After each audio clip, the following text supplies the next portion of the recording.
পৌৰাণিক যুগৰ কথা। চাৰিওফালে শান্ত সমাহিত পৰিৱেশ। এনে এটা ক্ষণত আকাশমাৰ্গত বৰুণ দেৱতা আৰু সূৰ্য দেৱতাৰ মাজত কথোপকথন হ'ল। কি হে বন্ধু, ইমান শান্ত সমাহিতভাৱে বা বলাই আছা যে? অলপ জোৰেৰে বতাহ দিয়া। শৰীৰত বল নাই যেন পাইছোঁ। মোক চোৱা, পৃথিৱীৰ মনুষ্যই গৰমৰ পৰা হাত সাৰিবৰ বাবে গছৰ ছাঁত জিৰণি ল'ব লগা হৈছে। তেনে কথা নহয় বন্ধু। মোৰ যদি পৰাক্ৰম দেখুৱাব বিচাৰোঁ, পৃথিৱীৰ মনুষ্যলোকৰ অৱস্থা কাঢ়ি ল'ব।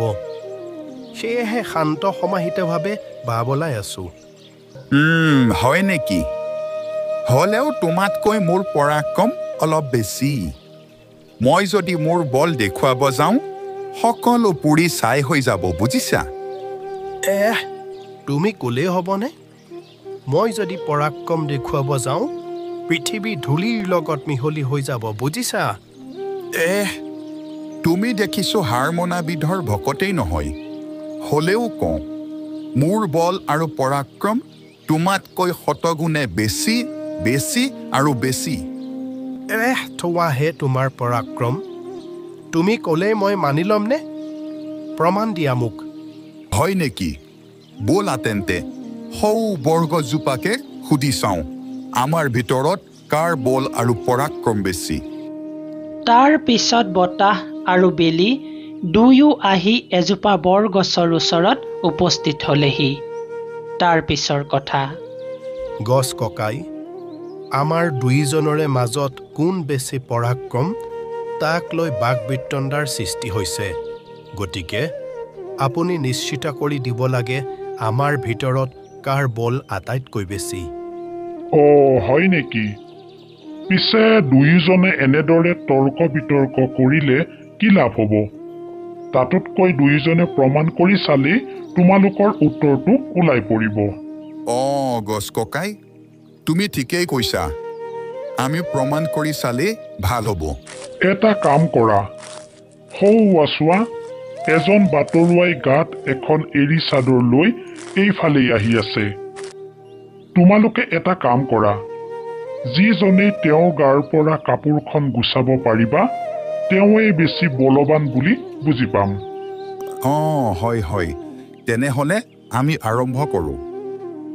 ৰ'বা, একেলগে নহয়, এজন এজনকৈ আৰম্ভ কৰা।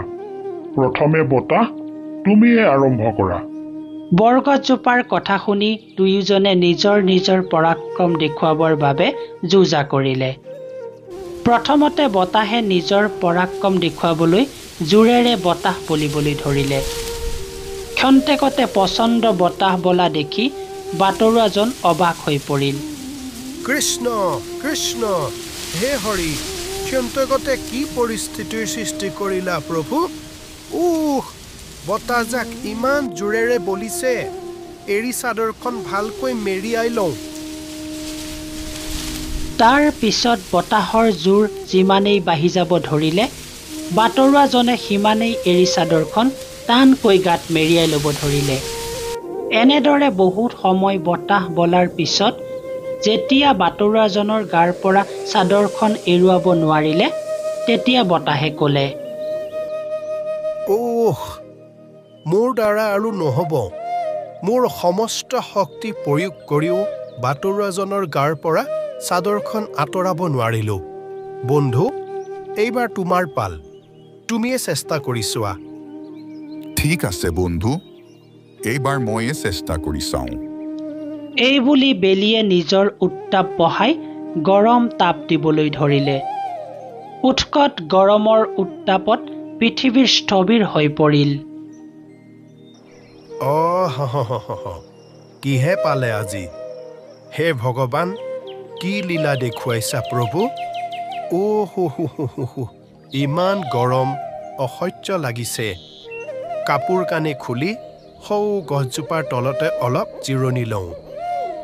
তাৰ পিছত বাটৰুৱাজনে কাপোৰ খুলি গছৰ ছাঁত জিৰণি ল'বলৈ ধৰিলে।